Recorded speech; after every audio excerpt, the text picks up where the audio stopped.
Ang ginawang pandang ko sa ilaw.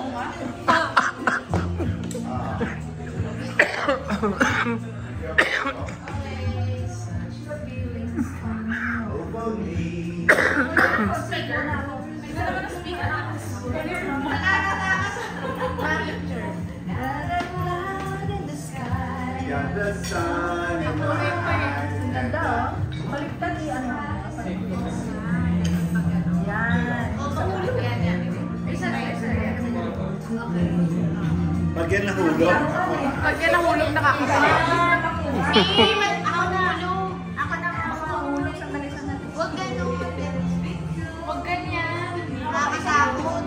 Nakakatakot sila. Kaya kayong dalawa kasi pasok naman ng birthday ngayon eh.